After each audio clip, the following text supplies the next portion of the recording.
Sobat Talk Show, ketemu lagi di KKPS Soul yang kelima. Nah, perkenalkan nama saya Gevitra Cesinaga dan di sini ya saya adalah sebagai MC yang akan membawakan acara kita ke depannya dengan topik alumni KKPS. Nah, di sini kita akan kedatangan bintang tamu yang kita tunggu-tunggu. Pastinya penasaran bukan? Di sini kami belum kenal abang dan kakak, jadi di sini kami akan mempersilahkan kakak dan abang memperkenalkan nama dan kalau sedang kuliah disebutkan jurusannya dalam kuliah, kalau sambil kerja itu pekerjaannya apa dan sebagai apa. Nah, pertama kami persilahkan kepada Kakak Regina.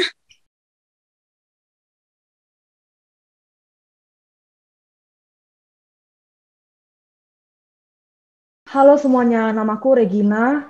Aku baru lulus dari SMA Kampus Kudus tahun lalu, tahun 2020, generasi COVID ya. Sekarang lagi kuliah, sedang berkuliah di Taiwan, jurusan finance. Ya, saya kuliah sambil bekerja part-time sih. Jadi, aku sambil kuliah tuh sambil bekerjanya tuh cuma di hari Sabtu Minggu untuk ngisi waktu luang gitu. Jadi waktu belajar sama waktu bekerja tuh tidak bertabrakan. Jadi masih ada waktu untuk belajar dan ada juga waktu untuk ya belajar mandiri lah. Sekian perkenalan dari saya. Terima kasih. Wah, terima kasih Kak Regina. Nah, sekarang akan kita lanjut kepada Bang Vincent. Halo semuanya, perkenalkan nama saya Vincentius Kasinaga. Kadang saya itu dipanggil VL ya. Nah, kalau teman-teman penasaran kan aku itu dari mana? Nah, saya sendiri dari BINUS Universitas, jurusan Master Track Teknik Informatika. Nah, Master Track Teknik Informatika itu apa? Master Track Teknik Informatika itu merupakan satu jenjang pendidikan yang mana S1 dan S2 ditempuh dalam tempo waktu 5 tahun. Salam kenal semuanya. Salam kenal Bang. Nah, sekarang kita lanjut ke abang kita nih. Ada Abang Rudi, kami persilahkan. Halo, saya Rudi. Mungkin saya yang paling tua di sini ya. Saya lulus dari Kampus Kudus itu tahun 97. Lalu Vincent, kamu juga junior saya di BINUS. Saya dulu juga kuliah di BINUS. Lalu saya pernah S2 di UI. Setelah itu saya S2 di Jepang. Nah, saat ini ya saya sudah bekerja, sudah berkeluarga juga. Pekerjaan saya Senior Vice President di Citibank Indonesia. Mungkin segitu aja dulu kali ya. Ya, terima kasih untuk Abang Rudi. Kita lanjut sama kakak kita nih, ada Kak Michelle. Kami persilahkan untuk memperkenalkan dirinya, Kak. Shalom, perkenalkan nama saya Michelle Kanesiro. Saya adalah lulusan dari angkatan 2020 juga, di mana saat itu baru ada virus corona ya. Nah, jadi sekarang saya masih berada di Kota Pematang Siantar, posisinya sedang bekerja di CV Lido Galeri sebagai admin. Nah, tapi tahun ajaran yang akan datang ini, saya sudah akan memulai kuliah. Nah, jadi soal pekerjaannya nanti masih akan dipertimbangkan. Sekian. Wah, teman-teman kita lihat nih, kakak dan abang kita sangat memotivasi bukan? Siapa sih yang nggak pengen dapat beasiswa seperti Bang Vincent? Siapa sih yang nggak pengen sukses gitu dari kuliah sampai kerja seperti Bang Rudi dan Kak Regina juga dapat kuliah sambil kerja, wah. Dan Kak Michelle, tanpa kuliah kakak bisa kerja. Sangat memotivasi bukan? Nah, di sini saya akan bertanya dan sedikit berbincang-bincang kepada abang dan kakak di sini kan. Tapi ini tidak terlalu sulit. Ini hanya pertanyaan yang membawa kita untuk lebih dalam saling mengenal gitu ya kan Kak Bang. Nah, di sini saya akan bertanya kepada Kakak Regina. Nah, pertanyaannya adalah, Kak Regina kan kuliah sambil kerja ini. Tentunya kuliah itu sibuk dan bekerja itu juga sibuk, sama-sama sibuk nih. Jadi kakak bagaimana sih cara mengatur waktu dalam bekerja dan kuliah? Ya, jadi aku sengaja ngambil part-time itu cuman di hari Sabtu dan hari Minggu. Jadi aku sengaja luangin Sabtu dan Minggu itu untuk bekerja. Terus belajarnya ya dari Senin sampai Jumat ya masuk kelas terus malamnya pasti luangin waktu untuk belajar. Jadi Sabtu Minggu itu sebenarnya kan waktu main ya. Kapan-kapan bisa lah, jadi aku ngisi waktu mainku itu dengan bekerja dulu. Jadi untuk belajarnya, aku luangin waktu di hari Senin sampai Jumat. Jadi nggak bertabrakan dengan waktu bekerja.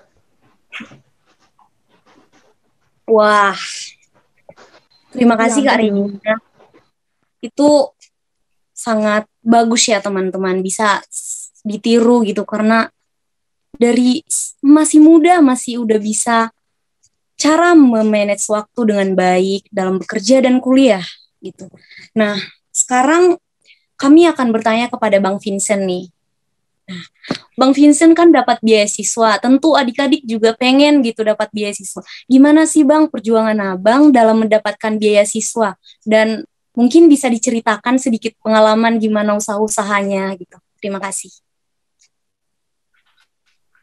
Oke, jadi kalau dari saya sendiri ya, beasiswa yang saya dapatin itu kebetulan itu dari TPA ya. Jadi dulu ikut tes BINUS, kemudian saringan masuk BINUS, kemudian pas tes dengan teman-teman sekalian, rupanya pas pemberitahuannya datang itu saya diberikan 100% beasiswa. Nah, tips dari saya sih buat dapatin beasiswa itu salah satunya teman-teman kalau ada lomba-lomba itu kalau bisa teman-teman ikuti. Karena gimana pun lomba-lomba itu bisa membantu teman-teman dalam masuk universitas dan dapati beasiswanya. Nah, sama satu lagi teman-teman, nggak cuma lomba, teman-teman juga harus menjaga performa studi teman-teman. Karena kalau misalnya performa studi kita dilihat menurun terus, nah itu akan mempengaruhi eh, pengambilan keputusan di perkuliahan nanti, apakah perkuliahan akan memberikan beasiswa atau enggak. Jadi teman-teman, saya rangkum sekali lagi, jangan lupa kalau misalnya ada kesempatan ikut lomba, jangan takut ikut lomba. Kemudian kalau teman-teman sebisa mungkin jaga performa studi teman-teman. Itu sih dari saya. Thank you.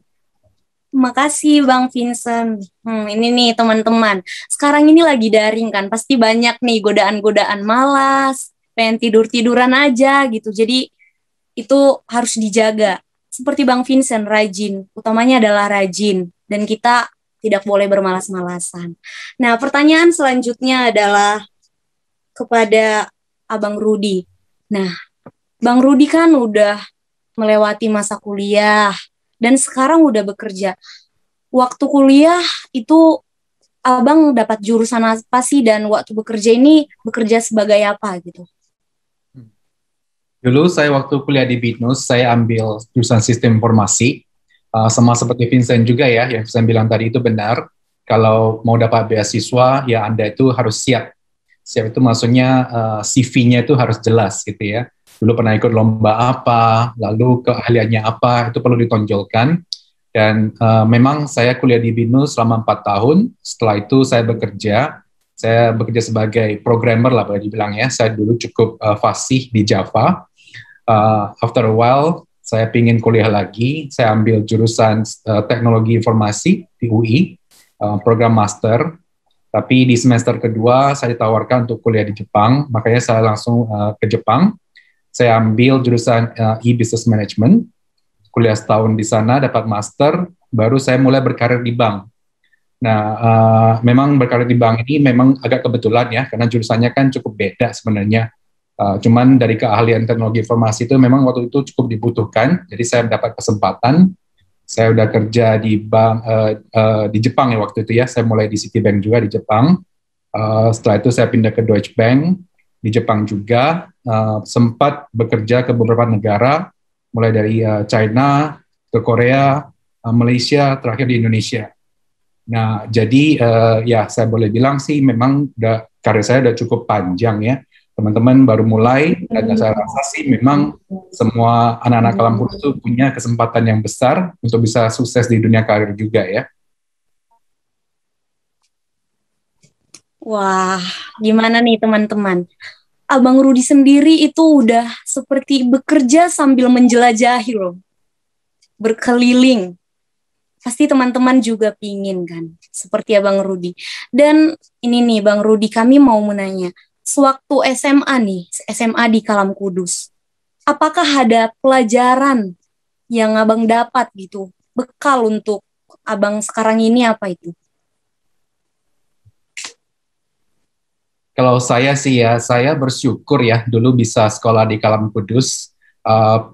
Saya sebenarnya di Kalam Kudus itu mulai kelas 4 SD, jadi cukup panjang ya, sampai SMA lulus dari Kalam Kudus. Tapi yang saya pikir yang paling saya dapatkan dari Kalam Kudus itu adalah sebenarnya pengenalan akan Kristus ya. Jadi saya dari keluarga yang berlatar belakang bukan Kristen, tapi saya belajar tentang kekristenan dari Kalam Kudus. Itu juga yang membangun iman saya. Ya, jadi saya rasa itu adalah dasar yang paling penting yang saya dapatkan dari Kalam Kudus. Dan ya terus terang memang Kalam Kudus waktu itu dan juga sekarang saya pikir adalah sekolah yang paling bagus ya di Siantar. Jadi dari sisi akademis nggak diragukan lagi, anak-anak Kalam Kudus itu memang lebih siap saya rasa. Kalau misalkan ditanya ya, misalkan dari sisi bahasa Inggris, lalu matematika, biasanya anak-anak Kalam Kudus cukup terkenal. Jadi saya rasa sih Kalam Kudus itu adalah tempat yang bagus buat adik-adik kita untuk belajar, persiapkan diri mereka untuk masa depannya. Ya. Terima kasih Bang. Bangga ya menjadi siswa Kalam Kudus. Ya saya juga bangga sama seperti kita semua gitu. Nah di sini aku mau nanya sama Kak Michelle nih. Kak Michelle, kakak kan nggak kuliah, tapi langsung kerja ya kan. Nah, kenapa kakak milih langsung kerja, kenapa nggak kuliah aja dulu gitu? Terima kasih, Kak. Jadi begini, setelah tamat selang berapa bulan, saya ada mendengar bahwasanya di sini memang lowongan gitu. Nah, jadi saat itu kan juga lagi pandemi ya, sampai sekarang juga pandeminya nggak selesai-selesai. Jadi yang saya pikirkan saat itu, kalau kita belajar daring, itu mungkin tidak akan sejelas seperti belajar tatap muka. Nah, jadi di sana saya berpikir bahwa gimana jika saya mencari pengalaman kerja dulu 1 tahun, kemudian tahun ajaran yang akan datang ini, saya sudah mulai kuliah, begitu. Jadi saya gap year gitu. Tapi sambil cari pengalaman kerja. Karena menurut saya pengalaman kerja juga salah satu yang penting ya untuk saya ke depannya gitu. Baik, terima kasih Kak Michelle. Nah ini, dikit lagi ya Kak Michelle. Kakak setelah bersekolah di Kalam Kudus, apa sih Kak pelajaran yang sangat membantu dalam pelajaran kakak sewaktu SMA di Kalam Kudus? Kalau dari segi pelajaran akademik, saya rasa pelajaran komputer ya. Karena pekerjaan saya sekarang ini tuh lebih banyak menggunakan komputer, khususnya Microsoft Excel. Di mana Microsoft Excel ini sudah pernah saya pelajari saat masih bersekolah di Sekolah Kristen Kalam Kudus. Mulai dari rumus untuk penjumlahan, pengurangan, hingga shortcut-shortcut yang tentunya sangat membantu pekerjaan saya sekarang ini. Jadi saya rasa pelajaran komputer yang saya pelajari itu gak sia-sia. Sekarang benar-benar terbantu lah gitu di pekerjaan saya. Wah, sangat memotivasi ya.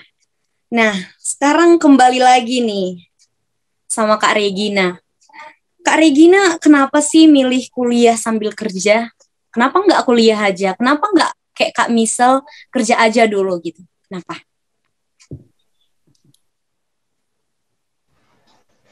Ya, dari awal orang tua juga udah dukung banget ya untuk kuliah dulu. Jadi karena mama juga dukung banget aku untuk berkuliah ke luar negeri. Jadi Jadi aku sebisa mungkin aku prioritasin kuliah dulu karena dari pihak keluarga pun udah banyak mendukung dan aku pun sangat ingin kuliah dulu daripada bekerja. Kenapa? Karena zaman sekarang ya, kalau kita bekerja terlebih dahulu tanpa gelar lah istilahnya, tanpa gelar. Menurut saya itu sulit loh, apalagi dalam keadaan pandemi seperti ini. Banyak juga yang kena PHK, bukan? Apalagi kita yang tanpa pengalaman, kita langsung cari kerja tuh, menurut saya tuh susah banget. Jadi, kenapa kuliah sambil bekerja ya? Selama di sini tuh sebenarnya aku juga dapat beasiswa ya. Cuman ya namanya kita merantau ke luar negeri. Dan pastinya biaya hidup juga beda ya dari Indonesia. Ya kurang lebih. Cuman apa yang saya dapat dari beasiswa tersebut sebenarnya kurang. Dan kalau meminta pada orang tua pun ya namanya udah besar ya. Jadi ada sedikit malu lah gitu. Jadi pengen lebih mandiri gitu. Jadi aku usahain cari kerja part time untuk dapat uang jajan lebih untuk sehari-hari di sini. Jadi puji Tuhan sampai saat ini mama papa di rumah juga udah nggak khawatir tentang uang. Jadi sampai sekarang pun mama papa udah nggak pernah ngirim uang karena aku udah kerja part time. Terus untuk uang sekolah juga udah tertutupi dengan beasiswa begitu. Terima kasih. Makasih. Wah, ini betul-betul semangat ya. Semangat dalam kuliah dan semangat memikirkan orang tua juga gitu. Nah, kepada Bang Vincent nih. Kan Kak Regine tuh milih kuliah sambil kerja nih. Kalau Abang Vincent kenapa sih nggak kuliah sambil kerja aja? Kenapa kuliah aja?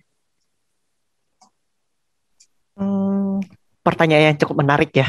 Nah, kalau saya pribadi ya, nah saya kan kenapa saya lebih memilih kuliah karena saya ingin fokus ke perkuliahan dan juga jujur kalau di saya pribadi itu saya selama waktu kuliah itu saya berusaha bangun portofolio karena nanti portofolio itu akan digunakan untuk dunia kerja. Jadi jujur cara saya dapatin portofolio, saya coba ikut organisasi di BINUS, kemudian membangun relasi dengan teman-teman yang lain. Kemudian tidak cukup hanya di sana, kadang sama teman-teman belajar hal-hal yang baru. Seperti kalau di BINUS itu kita ada belajar tentang website. Nah, saya coba belajar website lebih dalam, kemudian bangun portofolio. Nah, jadi apalagi tadi saya sempat singgung ya, ambilnya S1, S2 dalam waktu 5 tahun.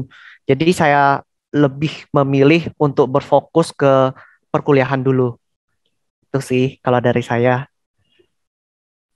Makasih ya Bang Vincent. Nah, ini nih. Jadi di sini ada Bang Rudi ya, yang udah melewati kuliah dan udah melewati bidang kerja lah. Jadi menurut Abang Rudi itu lebih baik kuliah aja atau kuliah sambil kerja atau kerja aja? Gimana nih Bang? Oke. Kalau ditanya pendapat saya rasa sewaktu kuliah ada baiknya memang fokus di kuliah dulu ya. Cuman ini mungkin akan tergantung latar belakang masing-masing yang kebutuhannya berbeda gitu ya. Tadi kalau saya dengar dari Vincent kan bisa bilang ya sebaiknya fokus di kuliah, which is saya setuju. Tapi ada kasusnya juga mungkin yang mirip Regina ya. Regina pengen lebih mandiri, nggak tergantung orang tua lagi, which is also a good reason to kerja sambil kuliah gitu. Di kasusnya saya dulu itu saya juga kerja sambil kuliah, tapi saya nggak mau kuliah saya dikorbankan. Nah, jadi jalan tengahnya seperti apa? Saya milih kerjanya di kampus. Nah, mungkin Vincent juga bisa tahu ya, kalau di kampus itu kan ada pekerjaan seperti asisten dosen, atau mungkin juga kerja di lab. Dulu saya kerja di laboratorium software, jadi di sana kerjanya cukup panjang, tapi saya juga sambil belajar gitu kan. Jadi misalkan kalau mahasiswa lain akan belajar programming satu language mungkin 1 atau 2 semester. Nah, kita kan kalau menjadi asisten lab itu kita akan digembleng. kita belajar lebih cepat, jadi kita bisa dapat lebih banyak. Nah, jadi dengan memadukan ya kerja sambil kuliah sambil kerja di kampus gitu, di samping saya dapat pengalaman kerja, saya juga dapat mungkin uang saku, saya juga bisa dapat ilmu baru. Nah, jadi mungkin ini satu hal yang bisa teman-teman pertimbangkan juga. Kalau memang ada kebutuhan untuk mencari kerjaan di luar, bisa juga dipikirkan alternatifnya untuk kerja di kampus misalkan. Makasih Bang Rudi udah membantu dalam memilih alur gitu ya. Jadi di sini saya akan menanyakan lagi tapi seputar tentang sekolah kita dan pengalaman orang abang dan kakak di sekolah kita gitu. Kami berikan waktu kepada Bang Vincent dulu, apa sih yang disukai dan tidak disukai sewaktu sekolah di Kalam Kudus gitu. Itu tidak monoton kepada akademik ya Bang, itu sesuai pengalaman yang diingat selalu di Kalam Kudus. Terima kasih. Oke, jadi hal yang disukai ya. Sebenarnya banyak hal yang saya sukai sih. Cuman salah satunya adalah mungkin saya menikmati untuk bagian materi komputernya ya di Kalam Kudus. Apalagi guys, kita dapat game developer, yaitu kita bisa bikin mobile aplikasi, walaupun kita masih SMA, tapi kita udah bisa ngedeploy. Wah, kapan lagi guys? Apalagi kalau di materi tersebut ada Photoshop teman-teman. Jadi kita belajar ngedesain. Ya jujur saya sendiri nggak terlalu suka desain ya, tapi dengan Photoshop, kita tahu Photoshop itu sangat berguna untuk perkuliahan. Apalagi tidak sebatas hanya kita pakai di desain, tapi di kemudian hari kita pakai. Contoh kayak saya, ada waktunya saya menggunakan Photoshop untuk event-event, buat surat undangan, dan lain-lain. Gitu. Ya, saya sangat menyukai pelajaran itulah. Dan juga di klub, saya pribadi kan alumni klub komputer ya.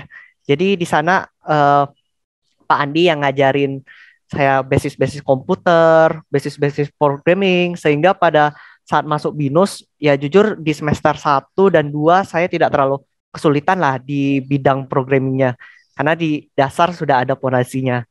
Itu sih salah satu yang saya sukai di Kalam Kudus. Nah, untuk hal yang tidak disukai nih apa nih Bang? Pasti ada lah gitu, dikit gitu.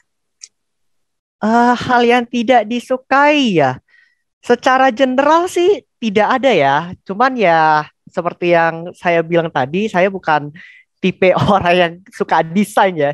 Jadi pas SBK disuruh menggambar itu kayaknya, wah aku harus gambar apa? Melihat teman-teman yang lain gambarnya bagus-bagus, kadang lihatnya, wah gambarku gimana ya ini. Tapi ya sudah, jalani saja, lewat juga kok nanti. Gitu. Iya, makasih Bang Vincent. Nah, sekarang lanjut ke Kak Regina nih.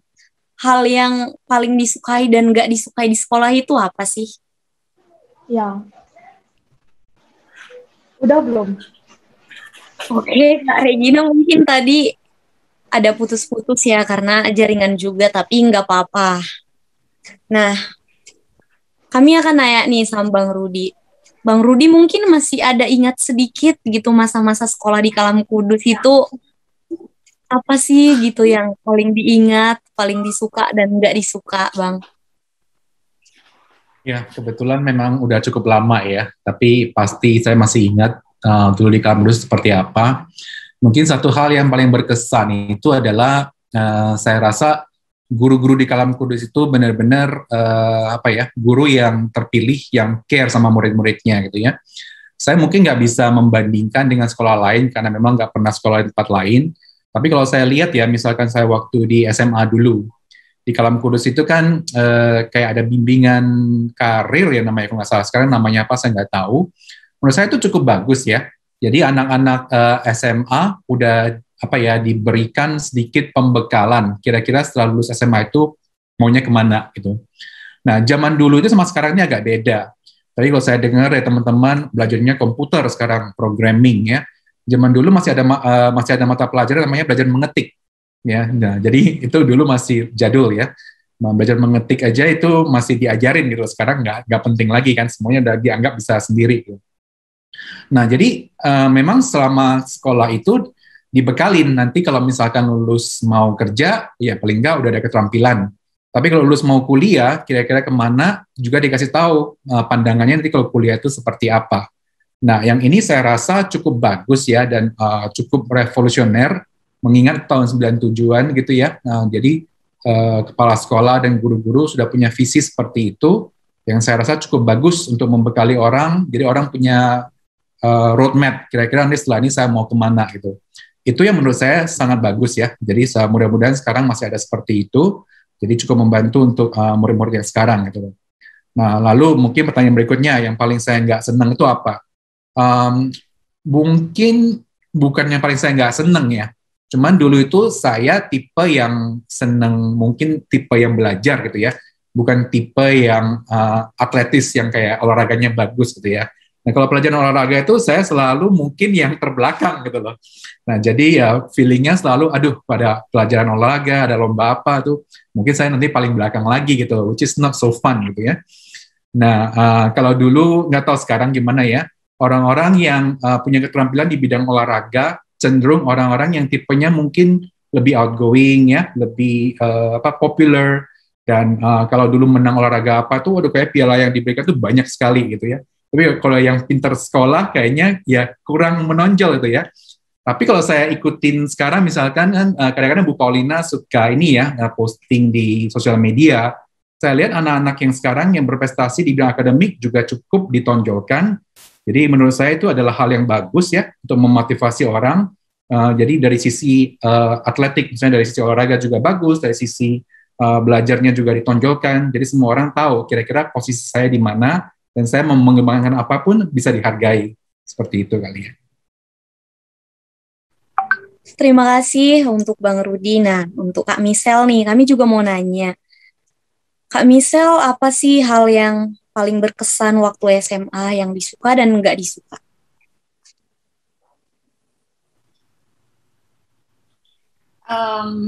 Kalau hal yang saya sukai, yang paling saya sukai dari Sekolah Kristen Kalam Kudus, menurut saya, Sekolah Kristen Kalam Kudus ini bukan hanya memberikan teori, tetapi juga praktek. Nah, contohnya seperti yang sudah tidak asing lagi ya bagi kita, bahwa moto Sekolah Kristen Kalam Kudus adalah dengan kasih dan disiplin meningkatkan prestasi. Saya sebagai alumni Sekolah Kristen Kalam Kudus, mulai dari TK, SD, SMP, hingga SMA, saya dapat melihat bahwa Sekolah Kristen Kalam Kudus bukan hanya menjanjikan, tetapi memang menerapkannya. Terbentuk siswa yang bukan hanya berprestasi, tetapi juga berkarakter. Nah, itu poinnya. Itu yang sebenarnya harus menjadi titik goal dari setiap sekolah ya. Membentuk siswa yang bukan hanya berprestasi, tetapi juga berkarakter. Nah, kalau hal yang tidak saya sukai, sebenarnya bukan hal yang saya tidak sukai.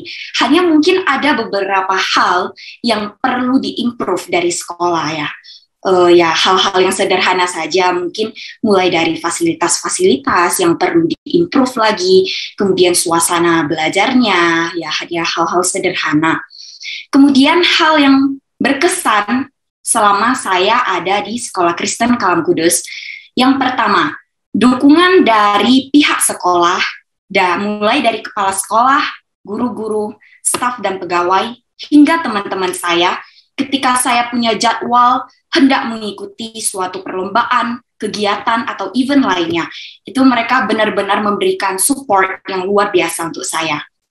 Nah, kemudian momen-momen pembelajaran di kelas bersama guru-guru dan teman-teman, melewati suka dan duka yang tentunya akan menjadi kenangan yang indah yang tak terlupakan untuk saya.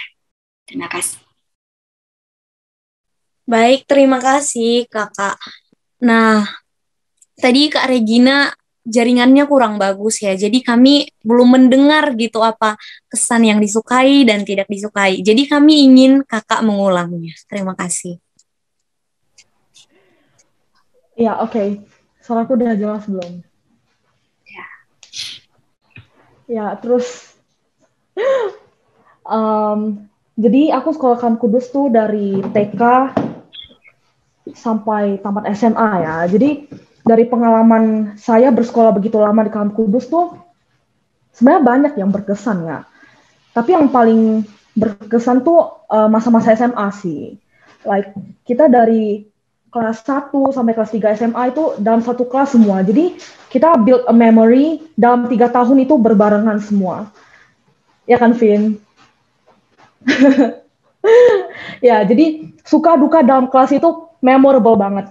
Jadi sampai sekarang tuh like ya jujur aku dulu SMA bukan yang aktif-aktif banget sih. Jadi untuk di luar kelas tuh aku ya begitulah. Jadi aku yang paling memorable banget itu pengalaman dalam kelas. Terus yang aku suka tuh dari Kalam Kudus tuh seperti yang tadi Abang Rudy dan Michelle udah bilang ya, guru-gurunya memang guru-guru yang terpilih. Jadi kapanpun kita ada kesulitan pasti guru-gurunya welcome gitu. Jadi guru-gurunya tuh ramah, baik, welcome banget sama murid-murid yang butuh tangan untuk membantu gitu. Dan hal yang disukai itu sebenarnya nggak ada sih. Ya karena keburukan itu sudah tertutupi sama hal-hal positif dalam sekolah itu. Thank you.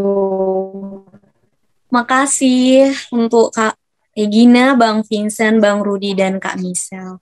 Nah, di sini nih kita punya Bang Rudy ya kan, yang udah berpengalaman betul dalam bekerja dan kuliah. Nah, di sini apa sih Bang pesan-pesan untuk adik-adik seperti kami SMA, caranya agar selalu semangat dan tidak patah semangat untuk mengejar masa depan? Oke, kalau dibilang patah semangat, saya lihat yang di sini ini semua pada semangat semua ya. Saya rasa sih anak Kalam Kudus nggak akan patah semangat gitu ya. Yang saya mungkin mau tekankan adalah mungkin kita melihat Kalam Kudus itu siantar ya di kota kecil gitu ya. Tapi jangan jangan takut untuk bermimpi besar gitu ya. Nah, zaman sekarang ini informasi itu banyak berseliweran di internet, gampang sekali dapatnya. Apapun yang kalian ingin tahu, apapun yang kalian ingin capai, cari aja di internet, pasti bisa dapat gitu ya. Ini sangat berbeda dengan zaman saya dulu tuh apa-apa itu mesti cari dari koran, dari dari majalah gitu ya. Itu sangat sulit gitu. Nah, jadi saya pengen tekankan, jadi kalau pengen apapun, misalkan pengen kuliah atau pengen bekerja, pengen ahli dalam satu bidang, itu go for it gitu ya. Saya pengen ngomong seperti itu. Nah, jadi misalkan tadi ada yang kayak Regina yang pengen kuliah di luar negeri, which is dia udah lakukan gitu kan, kejar aja apapun yang ada, carilah misalkan butuh beasiswa kemana, dicari gitu ya. Yang Michelle yang memilih untuk ya karena ini alasan ini juga ya, maksudnya keadaan karena pandemi ini memang saya rasa kalau orang yang tipe ya belajarnya memang dengan cara bergaul dengan banyak orang, belajar bareng gitu ya. Ini bukan waktu yang paling mudah ya untuk bisa kuliah seperti itu. Kalau mau diundur setahun, rasanya juga tidak ada salahnya gitu ya. Tapi selama menunggu itu ya waktunya dipakai dengan benar. Jangan nanti karena menunggu lama-lama keinginan kuliahnya kok jadi hilang gitu ya. Udah enak megang duit gitu ya. Udah ngerasa aduh nggak usah lah ngapain juga kuliah. Jangan lupa tujuan awalnya itu apa, itu dikejar lagi gitu loh. Lalu tipe yang seperti Vincent ini kelihatannya cukup ini ambisius ya, mau ngambil 2 gelar dalam waktu 5 tahun, which is good Vincent, go for it ya. Saya rasa sih anak-anak Kalam Kudus yang udah dibina di sekolah itu semuanya pasti bisa kalau kita ada kemauan. Jadi jangan kecil hati, selalu cari apa yang kalian mau, ingat juga berdoa, nanti Tuhan akan buka jalan. Terima kasih ya Bang. Jadi teman-teman kita sudah mendengar. Kita harus mempergunakan waktu kita seperti sekarang ini kita udah di era modern yang dimana teknologi sudah tersedia, internet sudah tersedia. Jadi kita harus mempergunakan, apalagi sekarang dalam daring kita penuh menghadapi dengan media-media. Kita harus mempergunakannya dengan baik supaya apa? supaya kita itu tidak kekurangan memahami gitu. Karena mungkin di daring ini juga sulit memahami, jadi kita bisa mempergunakan media internet, YouTube, dan jika di Kalam Kudus juga kan disediakan, kita dapat bertanya kepada guru-guru kita walau di luar jam pelajaran, karena ini sudah daring, jadi kita dapat bertanya. Jadi kita harus motivasi diri kita untuk rajin, untuk mengejar apa yang kita cita-citakan. Ya, sebelum mengakhiri pertemuan kita ini, kami mau ajak nih kakak dan abang melakukan satu permainan atau satu game. Nah, di sini gamenya gini. Saya akan menyebutkan salah satu guru yang ada di sekolah. Misalnya, saya contohkan pada diri saya menyebutkan Kak Regina gitu. Jadi kita cepat-cepat berlomba untuk menjawab, Kak Regina itu apa sih yang berkesan? Cantik gitu loh. Jadi kita bisa berlomba untuk menjawabnya. Di sini saya akan menyebutkan guru-guru yang pasti Abang Rudi mungkin ada yang nggak kenal ya, tapi ada juga yang kenal gitu. Nah, di sini kita akan memulai gamenya. Kami sapa dulu semua kakak dan abang kami. Halo Kak, Bang. Hai. Halo. Ya, masih semangat kan? Nah, di sini saya akan memulai dengan menyebutkan nama guru. Yang pertama, siap-siap ya Kak, Bang. Pak Yeo.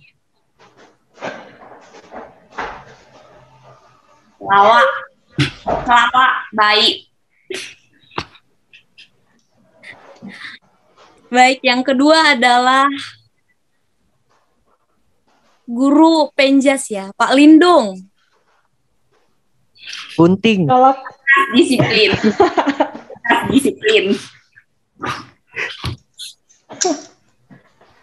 Ini nggak tergantung sama apa aja ya Bang, pokoknya apa aja yang berkesan dalam diri kita gitu. Nah, yang ketiga guru ini guru bahasa Indonesia, Bu HI.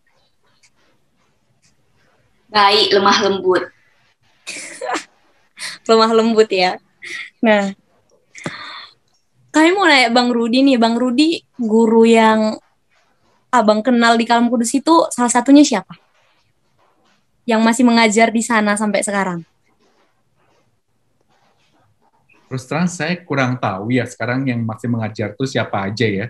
Karena memang sudah cukup lama, 24 tahun tuh kemungkinan besar, sebagian besar sudah tidak ada ya. Baik. Nah, kami mau nanya nih Kak Regina. Guru yang paling berkesan itu siapa sih gitu? Yang buat semangat aja gitu sekolah, buat memotivasi gitu. Pak Kennedy. Kenapa tuh? Apa karena ganteng? Kenapa? Kan? Berhubung orangnya juga di sini gitu. Ini kejadiannya lagi ujian.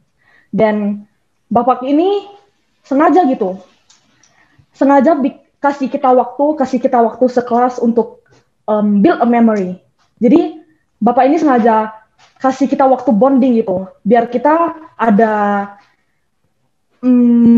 experience yang bisa dikenang gitu. Waktu SMA tuh lucu ya begini. Sampai sekarang tuh itu memorable banget. Vincent tahu nggak? Waktu ujian ya, Bang loh. Vincent bisa menambahin dikit gitu. Ya, kalau dari aku sih, aku masih ingat sih kejadian itu, dan Pak Kennedy itu ingin mengetes integritas kita sampai kemana ya di sana. Dan mungkin terkadang pas kita melakukannya itu, kita nggak sadar integritas kita beneran teruji di sana. Dan bagaimana diperhadapkan dengan situasi yang sulit seperti itu, bagaimana kita menjaga etik kita, gimana kita menjaga integritas kita, itu sih. Jadi beneran satu memori yang cukup berkesan ya, Rek.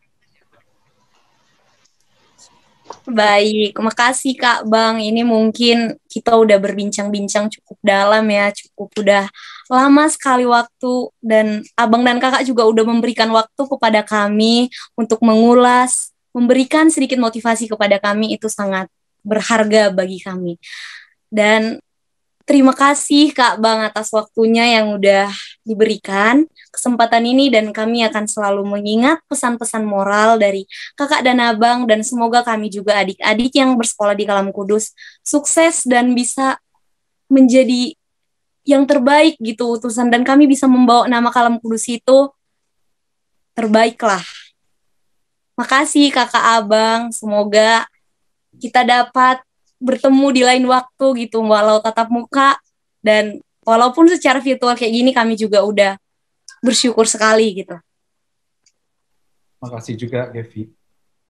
Nah teman-teman, kita sudah mendengarkan motivasi dan pengalaman-pengalaman para alumni KKPS. Di sini kita mengambil pelajaran bahwa kita tidak boleh emosi dalam memikirkan sesuatu dari kita jenjang SMA untuk melangkah ke jenjang berikutnya. Kita harus betul-betul punya komitmen dan punya motivasi dari diri sendiri. Apakah kita kuliah, apakah kita kuliah sambil kerja, apakah kita kerja dan kuliah saja. Dan tentunya kami ingin mengajak teman-teman agar tetap semangat dan memotivasi diri kita dan fokus pada tujuan utama kita. Nah teman-teman, semoga kita tetap semangat walaupun dalam keadaan daring. Kita harus mempercayakan diri kita bahwa kita bisa dan kita dapat mengerti, kita dapat meraih masa depan kita. Dan tetap andalkan Tuhan di setiap langkah dan perjalananmu. Saya Gevi Tracia Sinaga dan kakak abang kami izin undur diri. Terima kasih, Shalom.